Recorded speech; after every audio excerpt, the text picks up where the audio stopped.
Welcome to the Maximum Mom podcast. And today I am so excited to have my friend and colleague, Victoria Collier. Thanks, Victoria, for joining me today. Thanks, Elise. It's always a pleasure. Yeah, well, I'm so excited to talk to you. I feel like I have so many things I need to ask you about.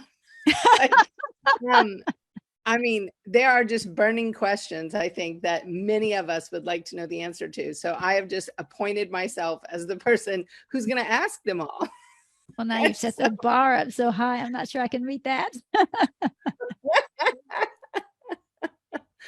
Okay, first, I always like to just get over tell us what your family looks like. You know, obviously, we're the Maximum Mom podcast, so we talk to mostly moms. Of course, I deviate some, but so tell me what makes up your family. What do y'all look like at home?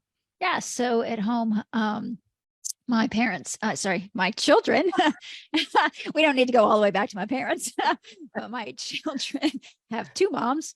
And so one of them was a prosecutor for 15 years before we had our children. And then she has been a stay-at-home mom since then. And does part-time work doing independent college counseling. And I, on the other hand, am a full-time entrepreneur, juggling multiple businesses. And then we've got the children that are 13 years old in 8th grade, a boy and a girl, and loving life at the moment. Yes. You are like hardcore in the thick of momming, big time. Big time. Yes. Yeah. Well, you have to tell those of us, some people might not know what you and your daughter did this summer. So, just give us a brief snippet of the adventure you all did that involved flights, cars, animals. Right. So we live in Atlanta, and we have a 3.5 acre farm with goats and chickens. And it just so happens that the best goat ever is in the state of Oregon. So we flew first class out to Oregon and then rented a vehicle so that we could pick up, it was two goats from a farm out there. And then we traveled back in the car, having to camp on the side of the road because you can't, have goats in a hotel. And, and so part of the adventure was that one place where we stopped to camp and, not knowing how far we could drive and how the trip was going to go, we made no advance reservations anywhere. It's just kind of like, hey, let's just stop somewhere. Well, one night there was tornadoes, and and so we pitch a tent at this site that we find right at like dusk, and we're pitching the tent, and then the park wardens, or whatever you want to call them, come driving through, and they see this goat, and they're talking to my daughter, and I'm like, don't be talking to my daughter. And they're like, nice goat, you can't have livestock at a national park. And I was like, it's dark and there's a tornado coming, and they're like, just hide the goat. And so we did. So anyway, we saw Mount Rushmore, we went to Yellowstone, and I drove 100 miles an hour. It was an amazing trip. Oh my gosh, it was amazing. And I was so thrilled to be able to see you as you embarked on this journey just for a moment, and to buy some of the goat soap that your daughter is making. And now I'm able to share that with people who come to my home for retreats. So it's kind of exciting, because then they get to know and learn about your goat adventure, which you're like a mom after my own heart. I was that mom that was like, okay, we're going to go to camp now. And at the time we lived in Minnesota and camp was in Tennessee. And my kids were like, okay, do we have a map? I'm like, no, we're following the signs. It's south. I'm like, it is good. Like, we would just get on I-35, and I'm like, we'll just look for signs that mention southern states, and that's where we're going. And we will get to Tennessee, and it'll be all fine. Well, the amazing thing is being able to see friends, while you're out of town, and make those special trips and all that kind of stuff. And my daughter so appreciated, and I appreciated you coming and making time to come see us and everything. So I love being able to have my own business, being able to take off time I want to, and go see the people I want to that I've worked hard with in the business world. Totally. So, Yeah. Yeah. Well, and I just think it's amazing too to have your daughter come along and do something like that, and to also listen to your daughter. I mean, sit there and talk to us about how she found the goats and how she, figured this out. I mean, talk about a little entrepreneur in the making. I mean, like, you just need the driver's license. She's got the rest all planned out. And which again reminds me so much of my oldest daughter, who, I mean, I was just like, okay, you just do your life. Let me know when I'm supposed to be involved. That's right. That's right. Yeah, it's So, amazing. well, Well, I I will think tell you it's this. so fun. I'll just share this real quick is that yes, she is a little entrepreneur, but because I am one, she'll tell you that she's not going to be one. Oh yeah, So, absolutely. Of course not. She's probably looking for like a steady job, steady pay, like a more steady thing. Yeah, I mean, right. we kind of joke in our family. I mean, we don't know if being an entrepreneur was a traumatic experience for the children, or a positive experience. I mean, but that's just, I think, real life too, and it's interesting. I mean, talking to you, you're a great person. I saw something recently on social media, and somebody was talking about how, they had this practice they'd been involved in, and I don't remember all the details, nor do I mean to like be specific and share the details, but they had like a job, a W-2 job for years and years. And they're like, oh, I want to now go out and start my own firm so I can have flexibility and this and that. And it was like, oh my, like, I What did. TV show have you been watching? I literally was like, I don't begin to know where to start to respond to this person. I was like, well, if your flexibility includes 100-hour work weeks, absolute stress over cash flow, like the actual learning that you have to do, throw Right. in 10,000 books you need to read because they didn't mention any of this in law school. If that is flexibility, girl, you go for it. You got this. That's right. I mean, it is a process, a real process. Well, I mean, one thing I do want to talk to you about is, and I think that I've heard you talk about this, a lot of times I think people think about entrepreneurship, when they have young children because of the flexibility and stuff. And I do think there is some real truth to the flexibility of, being able to guide your life. Like, what are you going to do? And are you going to show up for a school event or whatever? I mean, but I found my children's presence very much drove me in what I was doing because, like, I mean, I needed to pay some bills. Like, kids were Mhm. looking at tuition and college and all the things. I mean, what about you? How has having your children impacted your entrepreneurial journey? Somewhat just like what you're saying is that, you hear a lot of people say, I can't do that because I have kids. I do it because I have kids Right. and it motivates me. And as you know, my entrepreneur journey hasn't been one business that has just gone forward. It's been multiple businesses in different Right. industries. And I think more than anything, as I look through it, especially as they become teenagers and they're starting to think about who they are becoming, the biggest impact I'd have to say is that even more now is I don't want to hold back because I want to show them that they can do anything. They can't do everything. That's where, teams and delegation come in, but but they can do anything and they don't have to stick with one thing. Right. They can change to we are more than one job. We are more than one skill set. And I would have to say that that's been the biggest impact, knowing that I have two little ones looking at everything I do every day. Oh, I mean, amen to that. Like, it is, I find it has been wild to watch how much your children do watch you, good, bad, and ugly, and Mm-hmm. obviously, and I know you too, like me. I mean, I'm making mistakes over here all the time. Do you know what I mean? Like, on the daily, I mean, on the hourly, I'm flinging off some mistake about something, Right. and they are watching all the things. And it's interesting because when I got to that empty nester syndrome or period, I literally thought, oh, I'm on the back end of all this. Little did I realize these young adult people are watching like a hawk, because now they're really like, okay, what am I going to do with my life? What is so any thought that, once they go off to school, you can like, kick your heels up and they're not watching? Let me assure you that ain't the case. There's well, just like you're still watching them, Right. like a hawk, like mothers do. Yeah.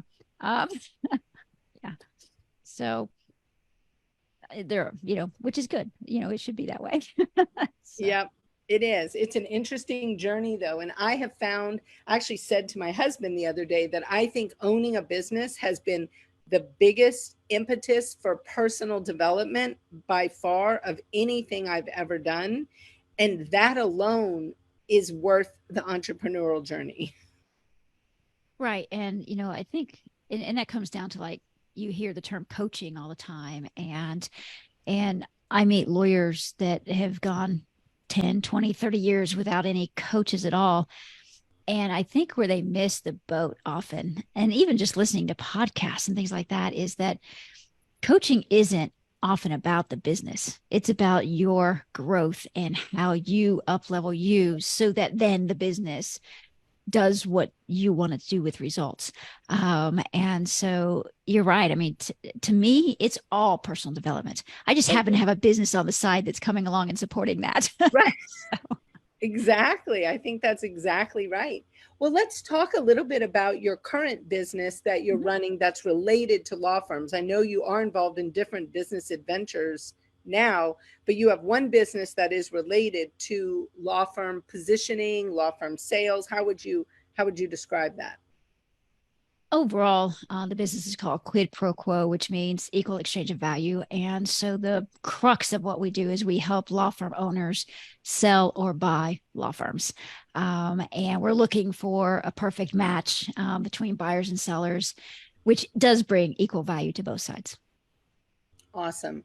And what type of things, I mean, what are you looking at and what is your own experience in this? Because you do bring a unique skill set to this area, having sold and I think bought your own.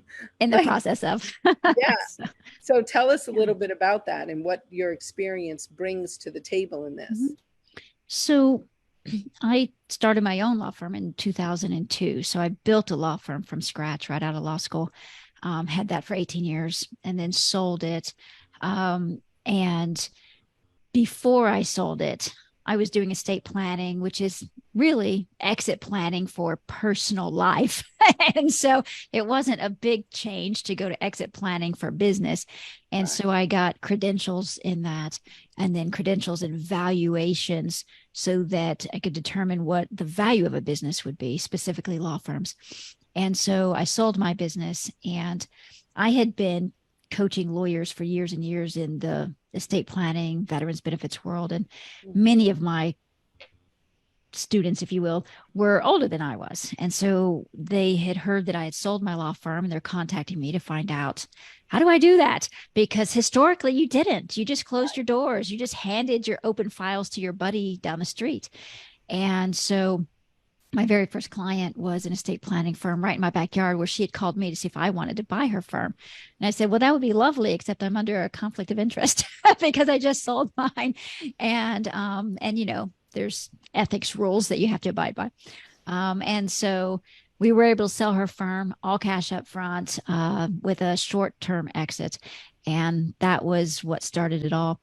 And so now, yes, I am in the process of buying a law firm as well. And even when I owned my own law firm, I went through the process of trying to buy another one.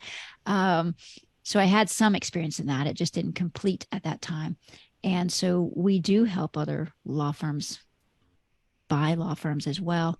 And I would say, Elise, though, that the thread through all of it is that my background has some psychology in it and communication and mediation. And that is all very helpful with this type of relationships because emotions run high on both sides. Oh yeah, big time, big time. Well, tell us a little bit about, I mean, why did you decide to sell your law firm? Like, I know a lot of people, they want to know, like, if you're running a successful law firm, why would you leave? Why wouldn't you just continue to run it, earn the money off of it, have somebody else do the day-to-day, like, Well, but I'll share a little differently today than I ever have in the past. And which is all still true. Everything is true. Just you get more layers of the onion sure. as you talk about it. But ultimately, I had considered exiting my practice a few times before I did, and something always kept me there. Mhm. And then I was looking to hire someone as a professional legal administrator to really get my office Right. shaped up in a way that I could not do because I'm the visionary. I cannot implement. And systems, I believe in them. I cannot create them.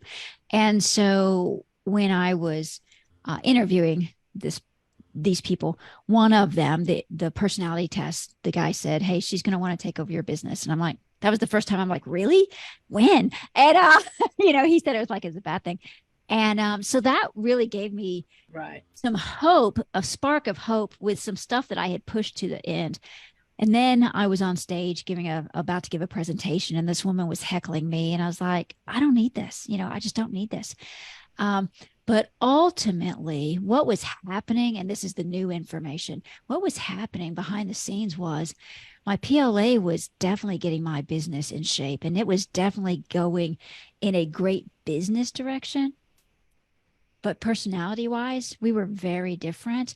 And I knew that the two of us could not lead the firm with me as visionary and her as PLA. And I knew that she wanted her own firm. And all that coupled with my daughter getting horses and us getting a farm, and didn't it just feel better to be on the farm? And it did. And I thought, you know what, there's only one letter difference in farm and firm. I'm just Right. going to go to the farm instead of the firm. And it got harder and harder to come back. Right. And then it was beautiful timing because the pandemic hit. And so then we could just spend all of our time out there. And I just could see all the possibilities with my kids out there and Right. working from there. And there was no decision after that. Good for you. Yeah. Well, I think it is really interesting. And I think as law firm owners, there's so much shoulds in our head about what we should be doing. And I think many of us ended up in law school based on a should. Do you know, like a lot of times, I think people, they get out of high school, they go to college, they go to graduate school, and they haven't really stopped to think, like, what do I want to do? Like, what am I trying to do? So I love that you were able to step Yeah. back a little and really think about it. And I mean, personally, I'm with you. Farm and firm, they're just so similar, like barely a difference. Right. That's right. I mean, you're wrangling horses in one place and you're wrangling people in another. Like it's all the same. Right. That's right. So, yeah, I mean, it took a lot of mental work to Oh, get yeah. there because it's not even just the shoulds, but it's with everyone watching you, with me having had a presence in the legal community forever. I mean, I remember one lawyer telling me one time something about, I'm not going to get his words quite right, but basically you bounce around from here to there with different interests.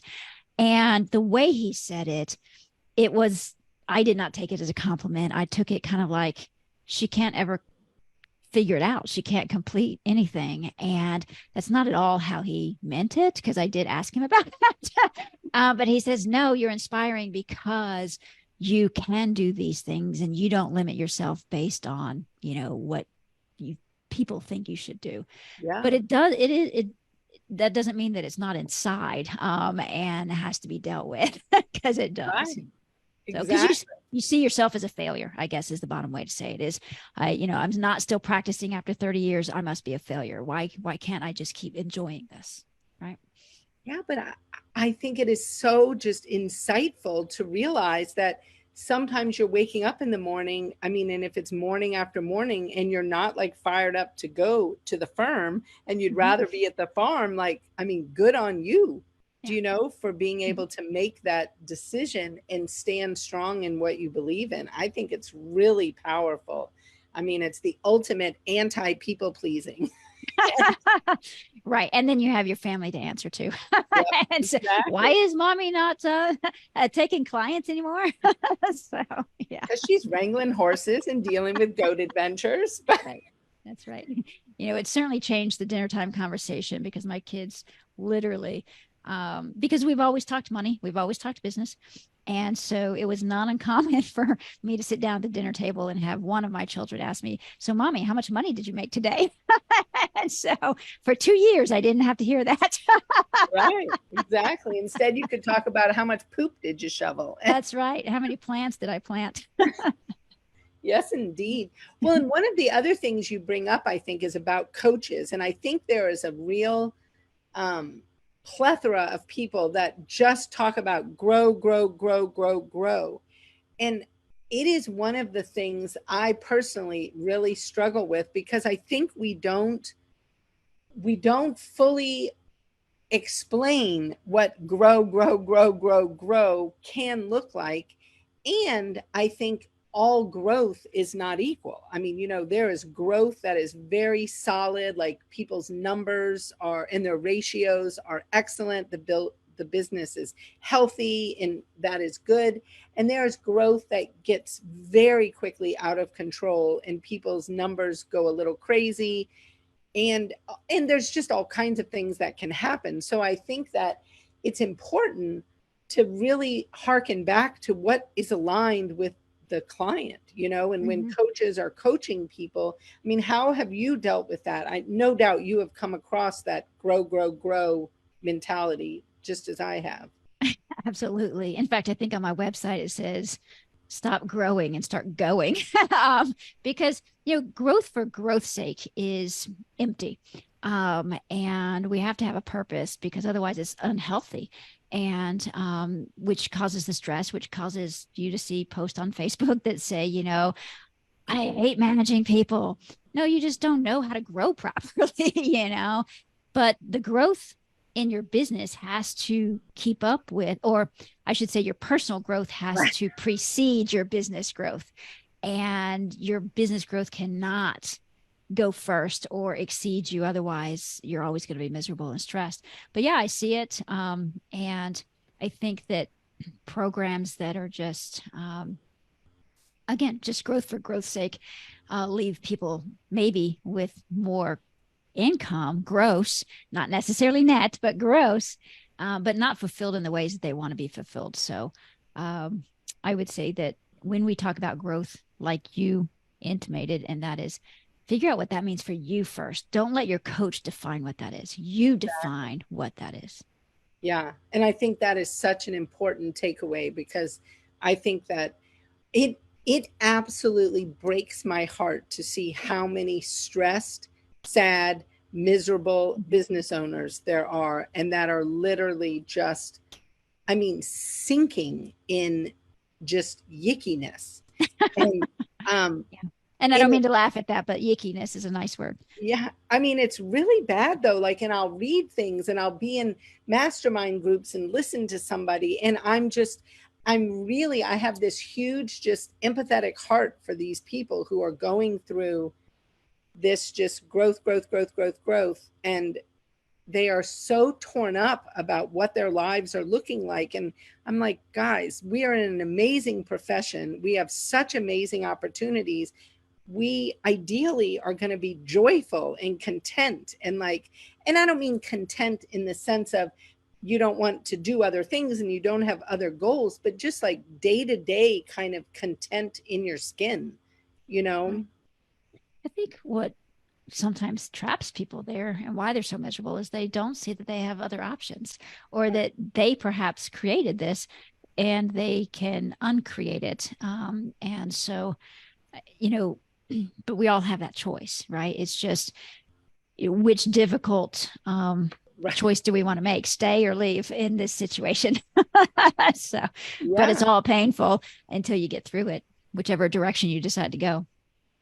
What are some things that you would say, like, as you've watched the sale and purchase of different law firms? I mean, what are some of the mistakes you've seen? No doubt you had to have seen some people purchase firms that it was like, whoa, that was not a great move. Or, like, what are some of the, just top three things you would say people need to think about?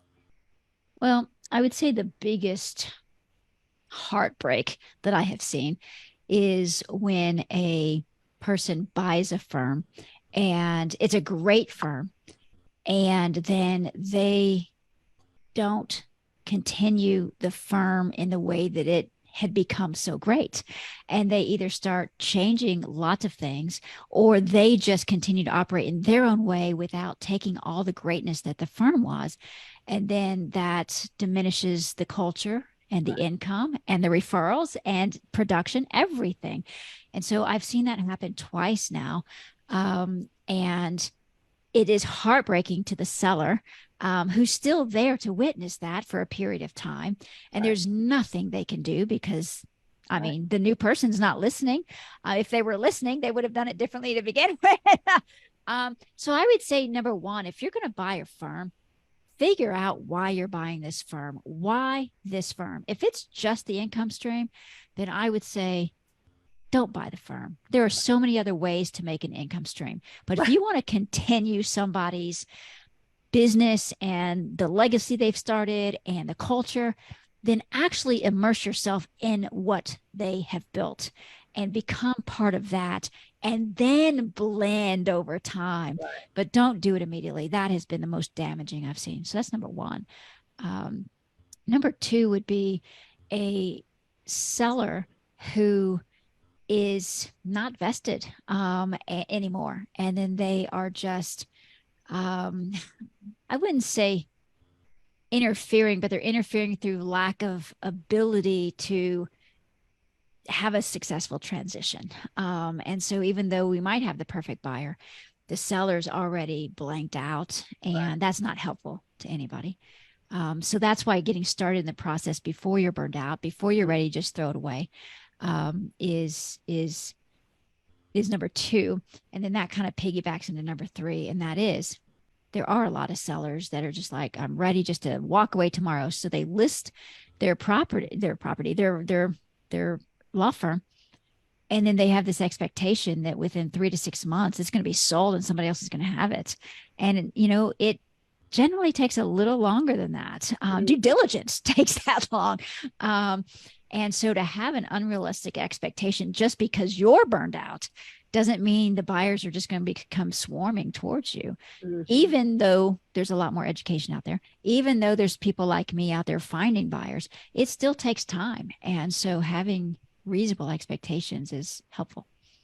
That's a really good point. I love that. And I love the thought of how you have to be doing this and doing this positioning well in advance of your burnout period. Right. And well, talk to us a little bit about, and people who haven't really looked into this might not know, when you talk about a seller maybe staying involved in the business post-sale, what is that called? What is that looking like? Because it does seem like there's different ways people can structure these sales. Mm-hmm. Well, when someone stays afterwards, historically, what that means to the outside world is that you have done an earn out, which means that you have not paid all up front for the business, and the business has to achieve certain levels of revenue for the seller to continue to get more revenue. And so the seller has an incentive to stay and make the business successful. That's historically what people think of, but that's not really what I'm talking about. I 100% am against earnouts. I don't think that they actually benefit either side of a transaction ever. But what I am talking about is like a relay race. There's a baton that has to be passed, and there has to be two hands on that baton at some point. You can't just throw it to the next person, not without bobbling it, and it falling to the ground and you losing your position. So it's when you've got those two hands on that baton. The thing is, how long is that baton? How long are we going to stay together? Buyers often will want a seller to stay too long, like a year or 2 years or 3 years or 4 years or 5 years. And a seller, some of them will want to stay longer, like a year or two. And from experience, I can share this, unless you're doing a merger, which is very different than an acquisition. When you're doing an acquisition, it's like a light switch goes off after the papers have been signed. the mentality completely changes. The buyer's the buyer. I'm making decisions, and this isn't the best decision for the firm right now that you've been making all this time. I'm going to come and make it. The seller's like, hey, I'm still here. I'm still a valuable person, and you're just not listening to me. You don't respect me. And so, and then the seller's like, I have other things I'm interested in. Why am I still here? And so my thing is, we want to find out, why do we want this transition? Now, there are times when the buyer doesn't want to come in and be the lawyer. Like me, I'm buying a law firm right now. I'm never going to step in and be that lawyer. And so one of the sellers, because it was a partnership, one of the sellers is out immediately. The other seller wants to stay a year, 2 years, 3 years. And I know his generation, he doesn't want to go home. And I'm okay with that. But because I'm not going to be there on the day to day, I'm still going to operate that firm as if he still owns it. I'm going to respect his decisions. I'm providing support from a leadership standpoint. I will be doing the hiring and involve him as one of the key individuals, but I'm the one that makes those decisions. But he still gets to stay and do the things he loves, like meeting with the clients and going to the golf course now and doing some networking. And so I'm going to let him stay as long as he wants to, as long as he's in a role that supports the best interest of the firm, which is networking and all that. But like when my buyer bought my firm, she wanted me to stay 2 years because she felt insecure in a legal practice area within what we did. And I can get that. But, there's CLEs for that, and you can call me for that. I don't have to be here every day, right. So that's what we need to define is, why do you want this transition to be long? Where is the gap of knowledge or confidence? And let's see where we can fill that without the person being there. I love that. Yeah, I think that's so great. It goes though to your psychology point. I mean, you got to dig under and figure out what are the fears, what are the concerns, what is driving people's, decisions, because I think, a lot of times if we stay at that surface level, we don't really understand what's going on, Mm-hmm. And yes, and people like to stay at that surface level. Oh my gosh, totally. I was actually having a text conversation with a friend of mine just yesterday, and she was commenting about how she feels like everybody just stays at this shallow level of the universe. And she's like, I can barely do it anymore. Like, it's just so, and I'm like, I agree. But I think it takes a certain level of vulnerability, a certain level of, self-confidence in your vulnerability, which is kind of a weird kind of mix. And then just authenticity, willing to just admit, like, yeah, I don't know this, or I'm terrified of this, or whatever. Yeah, it does. It does. And through that, being vulnerable enough to say, I don't know that I have all the questions to ask. I don't know where my gaps are, or how this relationship's going to go. And so then they gloss over with, I would say, bravado versus confidence. And then it doesn't go as well as it could go. So, but I see that everywhere, in Elise, as you do in our daily lives. We have to be willing to be vulnerable. Oh yeah, absolutely. So, and we can't bring that to the office if we haven't practiced it outside the office, So, right. Yeah, I was teaching one of my newest employees. He's a sales guy, and he was learning, why you make follow-up phone calls and all this kind of stuff. And he kept giving me answers, very surface, like textbook answers. I said, that's great. Now stop telling me what you think I want to hear. Tell me what I actually want to hear. Go a level deeper. And it's like he didn't know how. So I'm training him on how to go deeper. Right.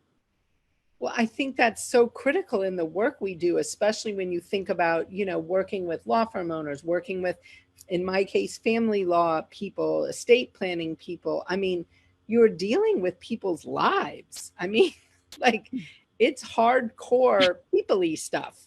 Mm-hmm. Like, there's people-y, there's emotions, there's feelings, there's fears.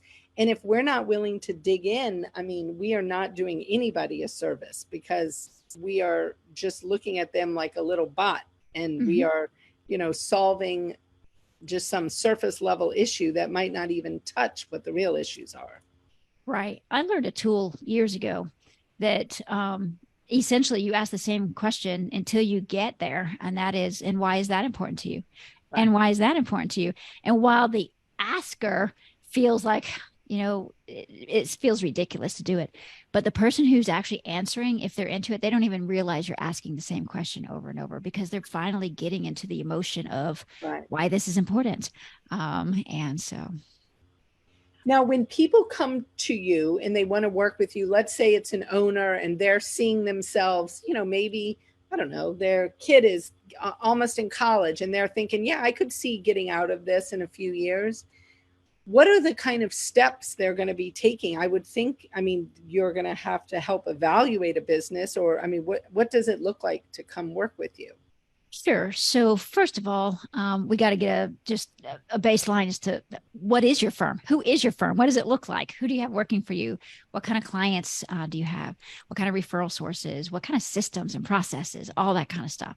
It's just basically holding a mirror up and reflecting, who are you today?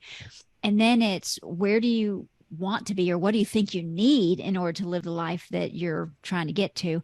And seeing, are we already there?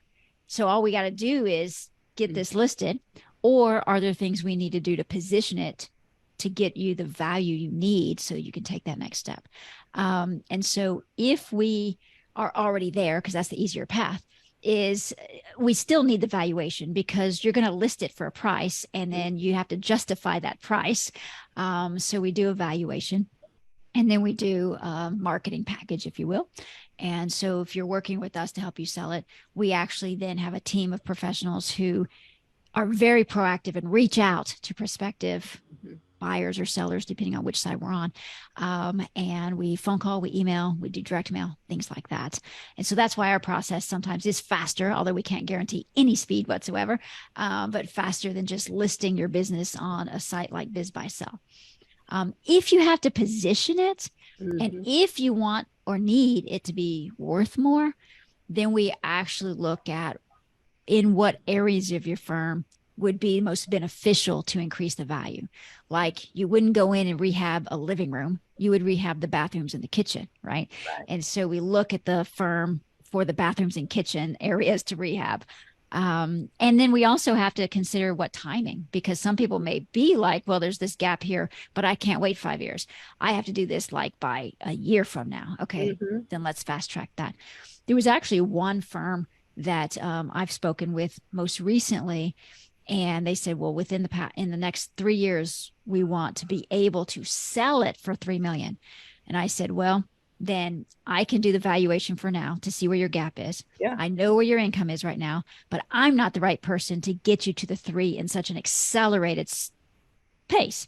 There are other organizations out there that could probably help you with that. You come back after you're done. So, Okay. because I can coach people, and I do coach people, especially estate planning firms, but also other types of firms as well. When we are looking at systematic, structured growth, or just specific areas of the firm that need to be positioned well. But I'm not the right kind of coach if you need to accelerate your income in a short period of time. Mm-hmm. Now, if somebody is trying to sell their firm, let's say like this person for $3 million, is there certain ratios you're looking at where you're like, okay, your income needs to be $6 million to sell it for 3 million? Or, I mean, I have no idea. This is Yeah. not something I've looked into. So I'm curious, and I know a lot of people are curious because people are always, I mean, you just see people all the time, and you just get tagged in a million things when people are talking about selling their firm. Certainly this weekend was a nice weekend. Um, so I would say that there's certainly rules of thumb. There's, targets. You'll hear 3 times EBITDA, which is earnings before taxes and depreciation, and amortization. But so I would say, first of all, the type of firm, the services you provide, are going to have an effect on that. So there's some services that are going to have a higher multiple than other services. For example, I'd say estate planning, trademark, business law. Those are going to have higher multiples than, for example, PI or maybe even family law, that are heavy litigation, one-time Right. transactions. But you're looking at, in general terms, one-time gross or about 2.8 times net. But the net is the weird one because net can be manipulated so easily with how much you put into your IRA or how much you flow through for a tax purpose, but not necessarily a business purpose. So now, when we are doing our valuations, we rely heavily on what's called seller's discretionary earnings. And that's basically doing a recast of all that personal stuff back in and making it net. That makes good sense. Yeah. And that's kind of like, I think what a lot of people refer to as total owner benefit. Are those kind of the same thing? Correct. It is. It is the same thing. However, one of the things that people don't think about, and that is the salary of the owner who's leaving. Mm. And sometimes people take W-2 salary, sometimes people don't, and they just pull from the net. And sometimes when they do take from the salary, they're paying themselves either $30,000 a year or they're paying themselves $250,000 a year. And so that is an owner benefit for sure. But we also have to look at, well, what would it cost to replace you with somebody? Right. And not just as a lawyer, but you're also the CEO and you're also this and that and the other. So we do a lot of figuring to make that real for a buyer's perspective. Right. Yeah, that makes really good sense to me. Well, I've thought that when people do those tiny salaries as a lawyer, like if they're the CEO, I'm always thinking that is going to be interesting if ever somebody has to come in and replace you. Because, I mean, finding a CEO for $30,000 a year might not be your best hire. Good luck with that. But doesn't it make your profit look so much higher right now? Right, exactly. I find, I have to tell you, this is an area of law firm ownership that I find so fascinating is understanding the numbers. Like, I mean, like to a T. And I am kind of a freak. I mean, my bookkeeper and CFO team will tell you, like, I literally play these mind games. I'm like, okay, if we're 2% off on our forecast, like where did we go wrong? And, like I want to be like dead on and really understand our numbers. And then I hear other lawyers and they're like, yeah, I haven't seen my P&L since January. And I'm like, oh my gosh, I would be like hair on fire, like cat on the ceiling kind of person. Last week, I talked to someone who doesn't even have P&Ls. I'm like, what? What?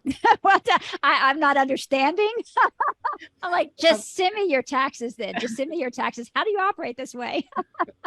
Oh my gosh. Oh, there's no way. I'm like, I am getting hives when it's like the 6th day of the month and I don't have my P&L because my people are like, we can get it on the 9th. And my last person always had it on the 5th. And I'm like, okay, I'm trying to go for your 9th thing. Like I'm trying to, be there. But by the 7th, I'm always like, so do you have it a little? Like it's like a button in QuickBooks. Just forward it to me. I'm just pathetic. I'm so pathetic. I'm with you though. In my law firm, I always got it on the 6th. And if it wasn't there on the 6th, man, I was like calling, pounding desks. Yeah, well, I think it matters. And I to me, it's a almost like a safety blanket kind of thing, like a security blanket. I mean, I know exactly what's going on. So if something is going awry, I'm going to know it quickly. And I mean, and I'm going to even have other things more than monthly where I'm going to know if things are going awry. Do you know? So that levers can be pulled. Well, you want to see the trends. Absolutely. It's not, and that's the thing though, is even those that have the P&Ls, those that look at their P&Ls, often they are just looking to see how did we do?